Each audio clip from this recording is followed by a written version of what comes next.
আব্বাস সিদ্দিকী এবং বিকাশ রঞ্জন ভট্টাচার্য সিপিএম এর বিজেপিকে দেওয়া দুটো সবচেয়ে বড় উপহার। কেন বলছি এ কথা? আমি কেন বলছি বিকাশ রঞ্জন ভট্টাচার্য এবং আব্বাস সিদ্দিকী এই দুজন হচ্ছেন সিপিএম এর দেওয়া বিজেপিকে সবচেয়ে বড় উপহার? শুনুন, প্রথমে আসি আব্বাস সিদ্দিকীর কথায়। এই আব্বাস সিদ্দিকী যার সাথে জোট বাঁধে বামফ্রন্ট, কংগ্রেস কিন্তু প্রথম থেকেই জোট করতে রাজি হয়নি এবং শেষ অব্দি আব্বাসের সাথে কংগ্রেসের কোনো জোট হয়নি, বা সোকল্ড আব্বাসের পার্টি আইএসএফ এর সঙ্গে, কিন্তু বামেরা জোট করেছিল এবং এতটাই আব্বাসের প্রেমে উথলে উঠেছিল বামফ্রন্ট যে বিমান বসু অধীর চৌধুরীর মুখের সামনে থেকে মাইকটা পর্যন্ত ছিনিয়ে নিয়েছিল ব্রিগেডের সভায়। আপনাদের সবার মনে থাকবে কেন? কারণ আব্বাসকে যদি না পাই তাহলে মমতা বন্দ্যোপাধ্যায়কে হারানো যাবে না, কারণ সিপিএম এর পার্টি ক্যালকুলেশন ছিল আব্বাস মাইনরিটি ভোট কাটবে আর মমতা বন্দ্যোপাধ্যায়ের মাইনরিটি ভোটটা যদি কেটে যায় তাহলে বিজেপি সম্পূর্ণ হিন্দু ভোটটা পেয়ে যাবে, আর আব্বাস সিদ্দিকী যত সাম্প্রদায়িক প্রচার করবে তত হিন্দু ভোট বিজেপির পক্ষে মেরুকৃত হবে। কিন্তু দেখা গেল না, হলো উল্টো। এ বাংলা তো অন্য জায়গা, এ বাংলা তো অন্য স্থান, এখানে কাটাকাটির অঙ্ক পাটিগণিতের অঙ্ক হচ্ছে অনেক বেশি চলে কেমিস্ট্রি, আর মমতা নামের সেই কেমিস্ট্রি, সেকুলারিজমের সেই কেমিস্ট্রি, ধর্ম যার যার উৎসব সবার সেই কেমিস্ট্রি, দেখা গেল আব্বাস সিদ্দিকী সাম্প্রদায়িক মেরুকরণও করতে পারেনি আর বিজেপি সেই মেরুকরণের ফায়দাও লুটতে পারেনি, বরং অসাম্প্রদায়িক হিন্দু মুসলমান সবাই মমতা বন্দ্যোপাধ্যায়ের কাছে এসে জোট বেঁধেছেন। এখন সেই সময় আমরা যারা আব্বাসের সঙ্গে জোটের বিরোধিতা করেছিলাম, বলেছিলাম একজন উগ্র মৌলবাদী ধর্মীয় নেতাকে কি করে আপনারা আপনাদের রাজনৈতিক জোটের সঙ্গী করতে পারেন, তখন সিপিএম এর কোচি স্টালিন থেকে বড় লেনিন বড় বড় নেতারা টেলিভিশন চ্যানেলে বসে আমাদের বুঝিয়েছিলেন সব মানুষেরই পাস্ট থাকে, ওটা তার অতীত ছিল, সেই সময় উনি যা বলেছেন, এখন উনি একটা রাজনৈতিক দল খুলেছেন, এখন তিনি রাজনীতির কথা বলবেন, এখন তিনি তার সেই জায়গা থেকে বেরিয়ে চলে এসেছেন। আমরা বললাম বাবা কি সুন্দর, কিন্তু তখনও আমরা বামফ্রন্টের কংগ্রেসকে বলেছিলাম এই আব্বাস সিদ্দিকী তো বললো যে এখন ওরা তৃণমূলকে হারাতে তোমাদের সঙ্গে আছে, কিন্তু তৃণমূলকে হারানোর পর ওরা সিপিএম কংগ্রেসের সাথেও বদলা নেবে, এটার কথার মানে কি? তখন দেখলাম সিপিএম এর নেতাগুলো চুপ, তারপরও আব্বাসের হয়ে দালালি করছিল। মানে কতটা নির্লজ্জ বেহায়া একটা রাজনৈতিক দল হলে তারা গালাগালি খাচ্ছে জেনেও যে গালাগালি করছে তার পায়ের তলায় বসে জল খাচ্ছে, তাও 4 দিন আগে তৈরি হওয়া একটা রাজনৈতিক দল। খুব ভালো কথা। আমাদের মতো সাধারণ মানুষরা ভেবেছিল সত্যি বোধ আব্বাস সিদ্দিকী তাহলে সত্যি সত্যি একটা সেকুলারিজমের রাজনীতির জায়গা নিয়ে, ধর্মনিরপেক্ষতার রাজনীতির জায়গা নিয়ে আবার রাজনীতির ময়দানে আসবেন তার অতীতকে ফেলে রেখে, কিন্তু না, সবটাই মুখোশ ছিল। ভোটে পরাজিত হলো বামফ্রন্ট, 0 আসনে নেমে এলো জোট, একটা শুধু আব্বাস সিদ্দিকী, বাম কংগ্রেস 0 আসনে নেমে এলো। তারপরে আব্বাস সিদ্দিকী তার পুরনো রূপে ফেরত চলে এলেন। কি বললেন আব্বাস সিদ্দিকী? জাস্ট আমি 30টা সেকেন্ডের একটা বক্তব্য আপনাদের শোনাই, শুনুন।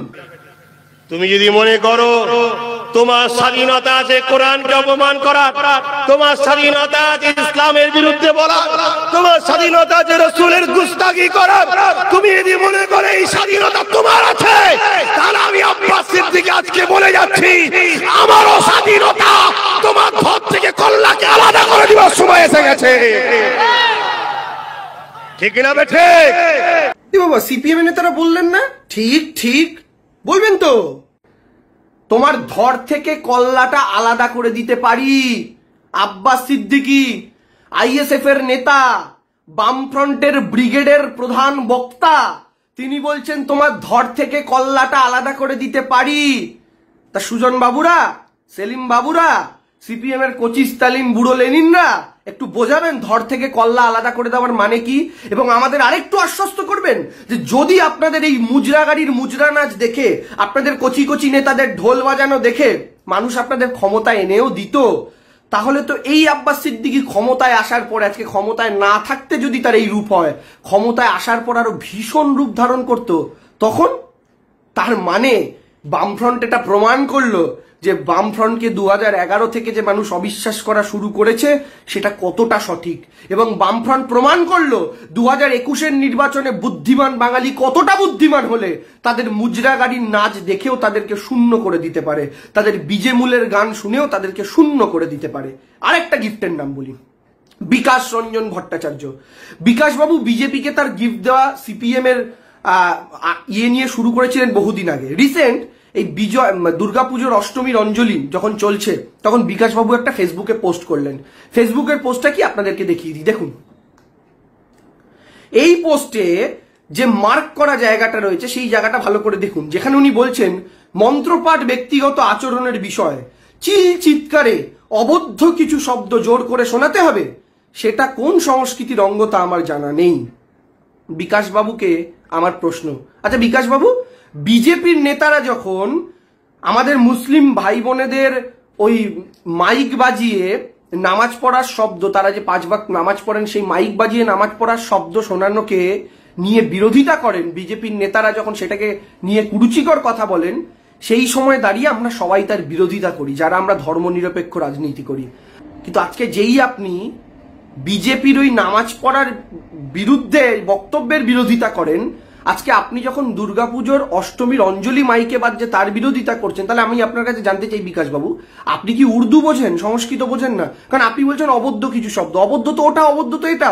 ওটার যদি বিরোধিতা করে থাকেন, তাহলে এটার আপনি উল্টো কাজ করেন কি করে? বিজেপি সুলভ কাজ এই কারণেই করেন কারণ আপনি খুব ভালো মতো জানেন, যখনই আপনি দুর্গাপুজোয় মাইক বাজানোর বিরোধিতা করবেন, তখন বিজেপি এটা দেখিয়ে বলতে পারবে, এই দেখুন আসল সেকুলারদের চরিত্র, এই দেখুন এদের মুসলিমদের মাইক বাজিয়ে আজানের সমস্যা নেই, কিন্তু হিন্দুদের দুর্গাপুজোর অঞ্জলির মাইক বাজানোর সমস্যা আছে।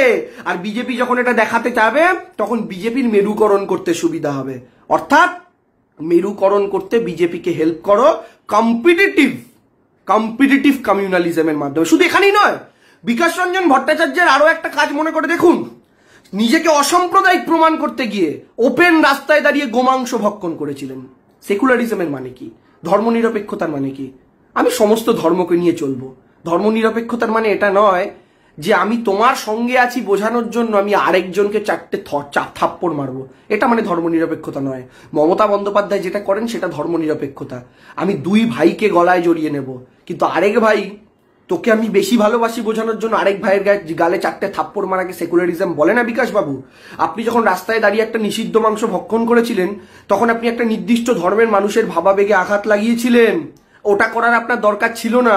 বরং আপনি যদি বিজেপি শাসিত রাজ্যগুলিতে যেখানে যেখানে আমাদের মুসলমান ভাই বোনেরা বিজেপির অত্যাচারে নিহত হচ্ছে, মারা যাচ্ছে, অন্ধ বুড়ো মুসলিম দাদুটার দাড়ি ধরে টানা হচ্ছে, তাদের উপরে অত্যাচার চলছে, যদি আইনিভাবে তাদের পাশে গিয়ে দাঁড়াতেন, ওটাকে বলা হতো আপনার ধর্মনিরপেক্ষতা, ওটাকে বলা হতো আপনার বামপন্থা। কিন্তু আপনি সেটা করলেন না।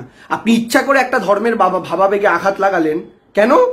বিজেপিকে সুবিধা করে দেওয়ার জন্য। দেখো, আমি রাস্তায় দাঁড়িয়ে একটা নিষিদ্ধ মাংস খাচ্ছি, তুমি এটা দিয়ে প্রচার করো, তাহলে তোমার দিকে হিন্দু ভোটগুলো সব এক জায়গাতে আসবে।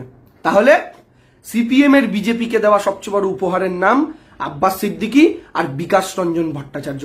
এবার বলুন তো বামফ্রন্টের বন্ধুরা, আর কোনোদিন ধর্মনিরপেক্ষতা এবং বিজেপি বিরোধিতার রাজনীতি নিয়ে আপনাদের উঠে দাঁড়ানোর মুখ রইল কিনা? না, রইল না। আর কোনোদিন বাংলার মানুষ আপনাকে বিশ্বাস করবেন না। এমনিতেই এখন করেন। এবং আমি আপনাদের লিখে দিচ্ছি, আজকে আগামী লোকসভা নির্বাচনে আপনারা 1% কম ভোট পাবেন। আপনি লিখে রেখে দিন, কারণ বাংলার মানুষের কাছে আপনাদের মুখটা, আপনাদের মুখোশটা কোনটা সবটা স্পষ্ট হয়ে গিয়েছে। আপনারা কেউ বিকাশ রঞ্জন ভট্টাচার্যদের তিরস্কৃত করেছেন এই কারণে? করেননি। আপনারা কেউ আব্বাস সিদ্দিকীদের সঙ্গে জোট ভেঙে দিয়েছেন এই কারণে? করেননি। তার ঘর থেকে কল্লা নামিয়ে দেওয়ার কথা শুনে করেননি। এবার বাংলাদেশের কুমিল্লার ঘটনা নিয়ে শুধুমাত্র 2টো লাইন বলি। ভারতবর্ষে বিজেপিরা একই কাণ্ড করে আসে। মনে করে দেখুন, বিভিন্ন মন্দিরে একটা নিষিদ্ধ, একটা বিশেষ প্রাণীর মাংস ফেলে দেওয়া হয়, যেন সেই মন্দিরে থাকা হিন্দুরা ভাবেন যে মুসলিম ভাইরা সেই মাংসটা আমার মন্দিরে এসে ফেলে দিয়ে গেছে। তখন একটা উত্তেজনার সৃষ্টি হয়, তখন একটা দাঙ্গার সৃষ্টি হয়। কিন্তু এলাকার হিন্দু ভাইরা খুব ভালো মতোই বোঝেন যে এলাকায় আমার মুসলমান ভাইরা সংখ্যালঘু, তাদের কি সত্যি অতটা সাহস থাকবে, বা তারা কি সত্যি অতটা বিপদ অ্যাফোর্ড করতে পারবে যে একটা মাংস সেই দোকানে ফেলে দিয়ে তারা নিজেদের বিপদটা ডেকে আনবে? কারণ তারা জানে তারা সংখ্যায় কম, দাঙ্গা লাগলে তাদের ক্ষতি। একইভাবে কুমিল্লার ঘটনায়, ওখানে সংখ্যাগুরু ভাইরা মুসলমান, সংখ্যালঘু ভাইরা হচ্ছে আমাদের হিন্দু।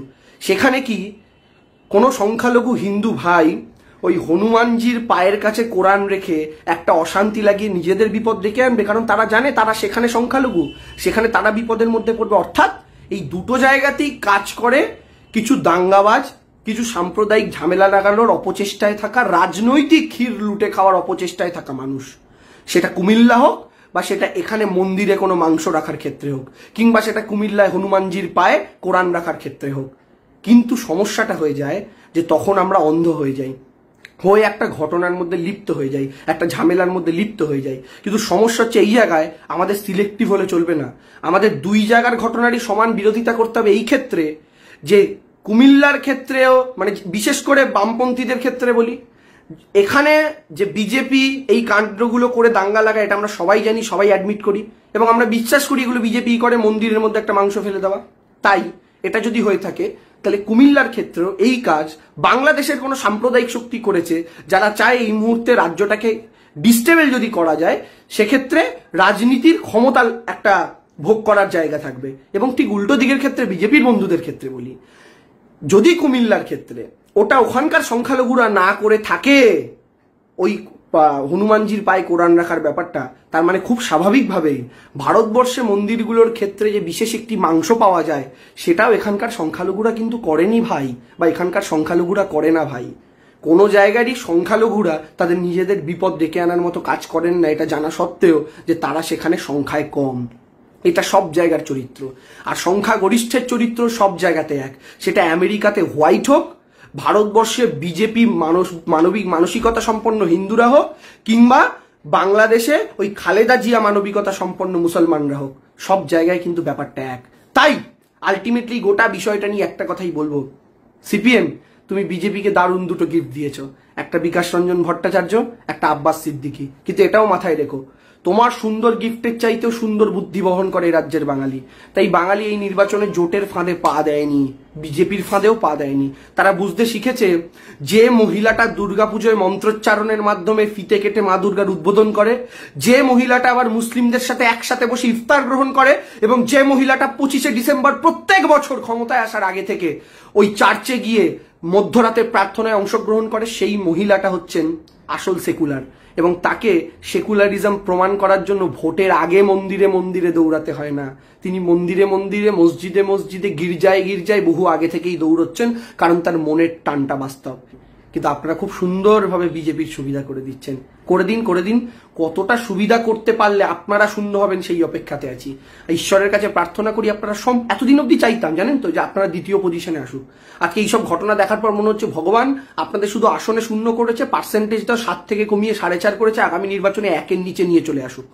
লড়াইটা সত্যি সত্যি আমনে সামনে হোক, কারণ এরকম ভাবে আপনাদের মতো ছুপা বিজেপির সঙ্গে দুটো শক্তির সাথে লড়ে লাভ নেই। অরিজিনাল বিজেপির সঙ্গেই লড়বো, আপনাদের মতো ছুপা বিজেপির সঙ্গে কেন লড়বো? মমতা বন্দ্যোপাধ্যায় এদেরকে একবার হারাতে পেরেছেন, আপনারা সম্পূর্ণ ডিসিমেট হয়ে গেলেও হারাতে পারবেন।